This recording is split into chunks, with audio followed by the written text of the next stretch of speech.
Hello friends, welcome to my new lecture. तो मैं आज आपसे डिस्कस करने जा रहा हूँ कि हमारा डेटा टाइप क्या होता है।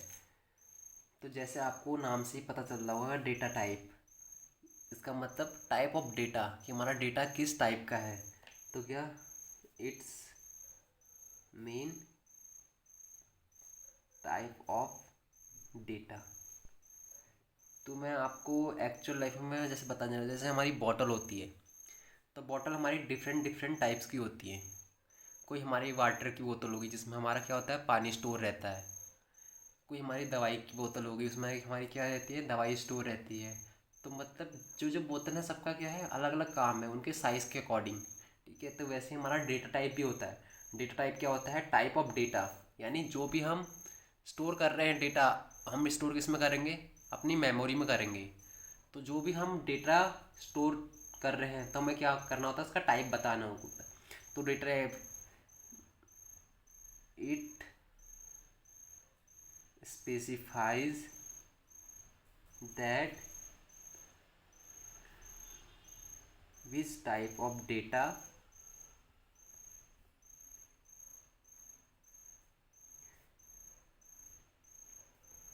we are inserted in memory।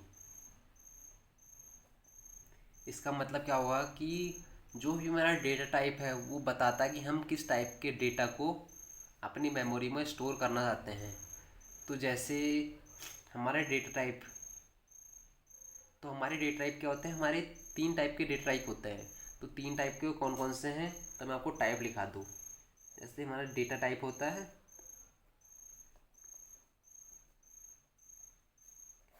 एक होता है हमारा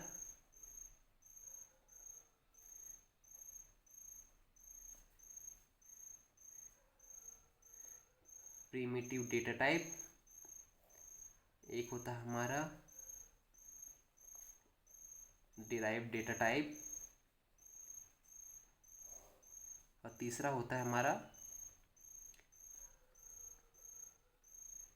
user define data type.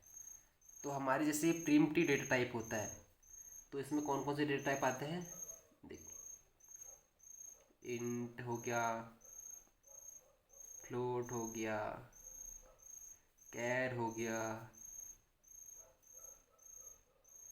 Double हो गया, एटसेट्रा, हमारे इसमें आते हैं। डिराइव डेटा टाइप में कौन सा आते हैं, जैसे हमारा हो गया एरे हो गया, स्ट्रक्चर हो गया, यूनियन हो गया,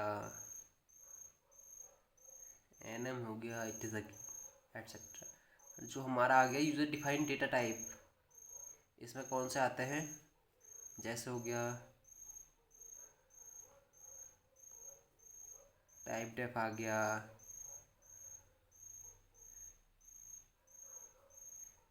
एनिमेशन, एनएम वाला ये आ गए।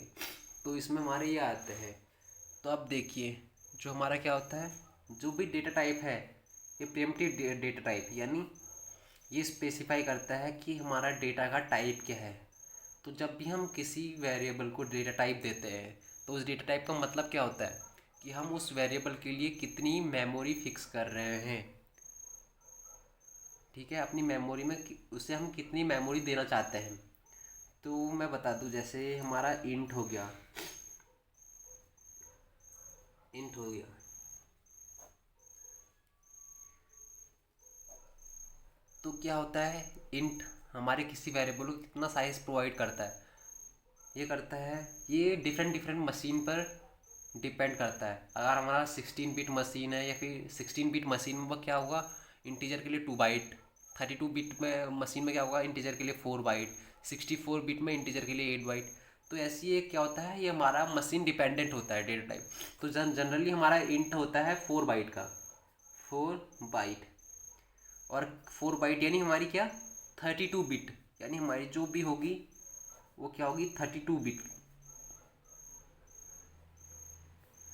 जो भी हमारी ये 32 बिट, 32 बिट, ये किसके लिए रिजर्व हो जाएंगी, जैसे हमारा मान लो ये मैंने इंट ए ए डिक्लेयर कर लिया। ठीक है, तो जो हमारा ये ए है, इसका टाइप डेटा टाइप क्या है, इंट है। यानी जो हमारे ये ए वेरिएबल है, इसके लिए हमारी क्या हो गई, स्पेस एलोकेट हो गई। स्पेस कितनी एलोकेट हुई, इसका डेटा टाइप क्या है, इंट है। तो इसका मतलब क्या होगा, इंटीजर लेता है 4 बाइट, तो हमारे किस वेरिएबल के लिए होगी, ए वेरिएबल के लिए रिजर्व हो गई 4 बाइट, उसे कोई और अभी यूज़ नहीं कर सकता। यानी जो हमारी ये 32 बिट की मेमोरी एलोकेट हुई है उसे यूज़ करेगा हमारा ए वेरिएबल, उसे कोई और यूज़ नहीं कर सकता, क्योंकि वो हमने ए के लिए स्पेसिफाई कर रखा है। ठीक है, तो ऐसे ये क्या लेता है, ए लेता है, ए का टाइप है इंटीजर, और ये लेता है 4 बाइट। तो इसमें क्या हो गया, ये इसने 32 बिट रिजर्व कर लिए, यानी 4 बाइट रिजर्व कर लिया ए के लिए। इससे खाली अब ए यूज़ कर सकता है, ए के अलावा इसे कोई और यूज़ नहीं कर सकता। ठीक है, ऐसे ही आता है फ्लोट। और एक और ख़ास बात, जो हमारा इंटीजर है, इंट यानी इंटीजर, इसमें हम खाली इंटीजर टाइप की वैल्यू को स्टोर करके रख सकते हैं। इंटीजर यानी जो हमारे नॉन नॉन डेसिमल होते हैं, यानी नॉन रियल, या फिर जो पॉइंट में नहीं होते, जो हमारी एक्चुअल 1 2 3 4 5 या फिर माइनस इनफाइनाइट से प्लस इनफाइनाइट, आप अपने आपने लोअर क्लास में पढ़ाई होगी कि हमारे इंटीजर क्या होते हैं या फिर रियल वैल्यूज़ क्या होती हैं। तो जो हमारा फ्लोट है ये क्या है, ये रियल है। मैं आपको इंटीजर का एग्जांपल देता हूँ। जैसे एग्जांपल क्या हो गया, एग्जांपल 1 2 5 7 -10 -100 एट्सट्रा, आप कुछ भी लिख सकते हैं इसकी जगह पे। अब आ गए हम नेक्स्ट अपने फ्लोट पे। तो जो फ्लोट है इसका काम भी वही है, क्या, रिजर्व स्पेस करना, या फिर जो भी वेरिएबल है उसके लिए मेमोरी क्या करना, रिजर्व करना। तो ये कितने बाइट का होता है, ये भी होता है हमारा 4 बाइट का। It use to store real value और फ्लोट वैल्यू। मतलब जो इसका काम होता है, ये क्या करता है, ये ले देता तो 4 बाइट ही या फिर रिजर्व 4 बाइट ही करता है, लेकिन ये स्टोर कौन सी वैल्यू करता है, रियल वैल्यू को। जैसे एग्जांपल में दे दूँ, 10.5 कर लिया, -20.11 कर लिया, 16.05 या फिर 19 पॉइंट कुछ समथिंग, कुछ भी कर लिया, कुछ भी कर लिया हमने स्टोर। इसमें हम क्या करेंगे, पॉइंट वाली वैल्यू स्टोर करेंगे। ठीक है, जो भी हमारा पॉइंट है ये भी हमारा क्या लेता है, 4 बाइट लेता है, या फिर 4 बाइट की स्पेस ही रिजर्व करेगा। तो जो इसका एक वो लिमिट होती है कि ये हमारी वैल्यू कहाँ से कहाँ तक चलती है। तो मैं वो आपको एक सेपरेट वीडियो में उसकी पूरी एक पीडीएफ दे दूंगा, या फिर आपको एक चार्ट बना के दे दूंगा कि हमारी जो इसकी लेंथ होती है कहाँ से कहाँ तक होती है, या फिर इसकी रेंज कहाँ से कहाँ तक होती है। तो इस वीडियो में हम नॉर्मली ज़्यादातर जनरलाइज यही यूज़ करते हैं कि हमारा इसका टाइप क्या है, ये कैसी वैल्यू स्टोर करता है। तो मैंने आपको क्या होता है, इंटीजर, फ्लोट, अब थर्ड आता है कैरेक्टर। कैरेक्टर इसका साइज़ क्या है, ये कितना लेता है, 1 बाइट, यानी 1 बाइट यानी 8 बिट। एक बाइट होती है 8 बिट के बराबर। तो 8 बिट,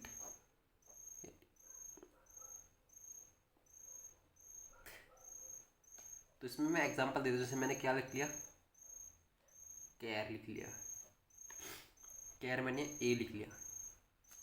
ये क्या है, वेरिएबल का नाम है। ये क्या है, उसका टाइप है, या फिर ये जो वेरिएबल है किस टाइप का, कैरेक्टर टाइप का। तो ये इसके लिए कैसी मेमोरी रिजर्व करेगा, कैरेक्टर टाइप की तो करेगा, जितना कैरेक्टर इसे साइज़ देगा उतना ये इसके लिए मेमोरी एलोकेट करेगा। हमारा कैरेक्टर साइज़ कितना देता है, 1 बाइट देता है, यानी 8 बिट। तो हमारे किसके लिए उसे एलोकेट करेगा, ए के लिए।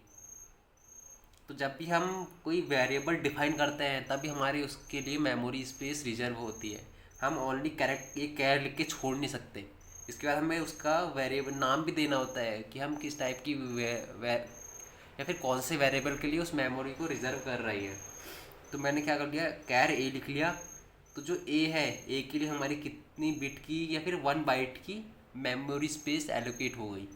तो इसे यूज़ कौन कर सकता है, ये ए कर सकता है, इसके अलावा इसे कोई यूज़ नहीं कर सकता। ये हमारी रिजर्व हो चुकी है ये। तो ये हमारा हो गया कैरेक्टर।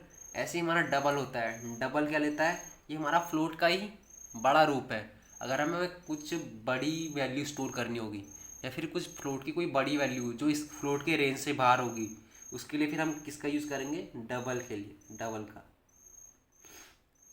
डबल कितना लेता है, 8 बाइट।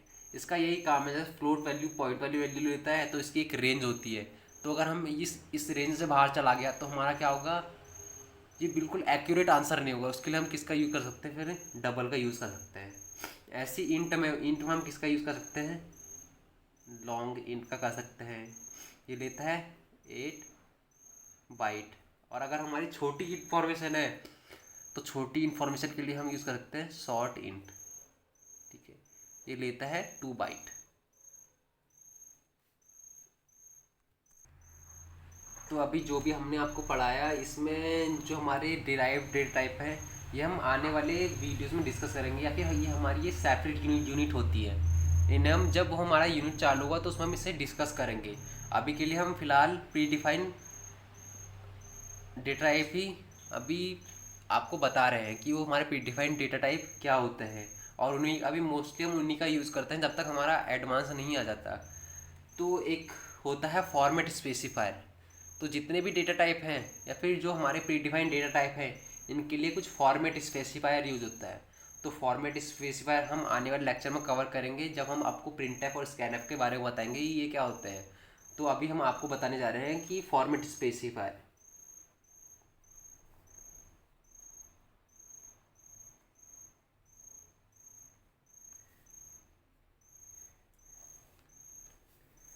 तो आपको मैं एक सीधी सी डेफिनेशन लेगा दूँ उसकी, क्या होता है। इसका मतलब होता है format specify that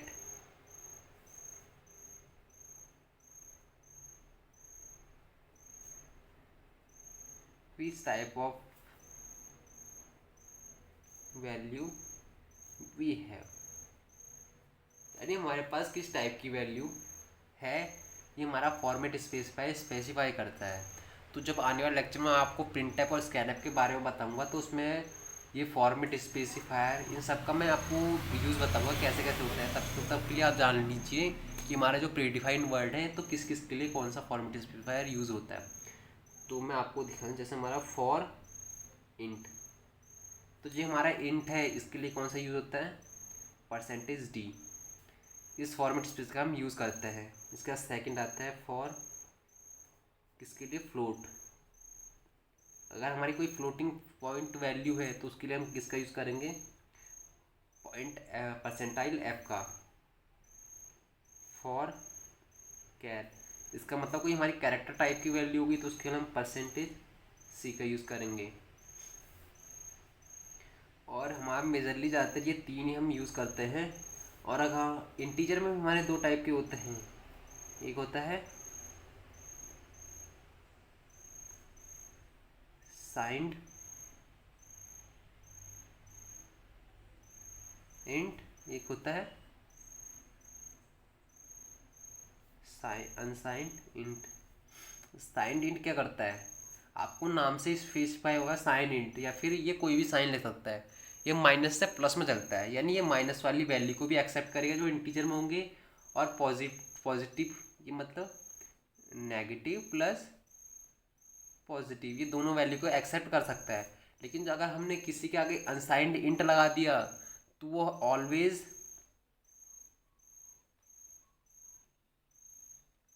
positive value accept करेगा। इसका मतलब क्या हो गया, जब भी हम अनसाइंड इंट यूज़ करने दोनों लेंगे सेम स्पेस ही, स्पेस में कोई डिफरेंट नहीं है, लेकिन साइंड में ये नेगेटिव भी ले सकता है एज वेल एज पॉजिटिव भी ले सकता है। और जो हमारा अनसाइंड है ये ऑलवेज पॉजिटिव लेगा। और ये परसेंटेज आप क्या लेता है, फ्लोट वैल्यू लेता है, और %c कैरेक्टर टाइप की वैल्यू लेता है।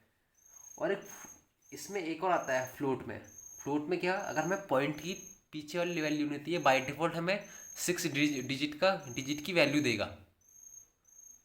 बाई डिफ़ॉल्ट पॉइंट के बाद 6 डिजिट की वैल्यू देगा। अगर हम किसी को भी फ्लोट में लिख रहे हैं उसे प्रिंट कराएंगे तो ये बाई डिफ़ॉल्ट हमें पॉइंट का 6 डिजिट देगा। तो अगर हम अपने अकॉर्डिंग डिजिट लेना चाहते हैं तो हम क्या करेंगे, अगर हम पॉइंट के बाद 2 वैल्यू लेना चाहते हैं तो मैं क्या कर दूंगा, जैसे ये परसेंटेज हो गया, इसका पॉइंट लगा दूंगा 2f कर दूंगा।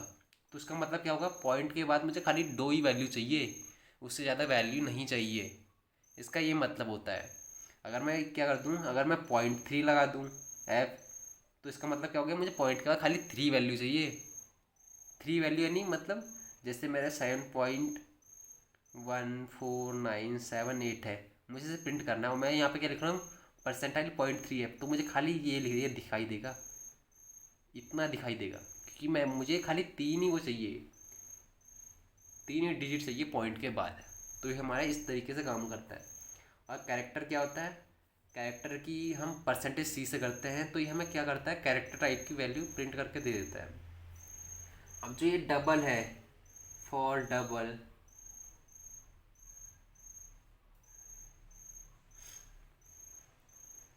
तो इसके लिए सेम है, इसकी ये क्या है, ये इसका एडवांस रूप है, फ्लोट का एडवांस रूप है। या फिर हमें फ्लोटिंग कोई वैल्यू, बड़ी वैल्यू स्टोर करनी होगी, तो उसे हम डबल में स्टोर कर लेंगे।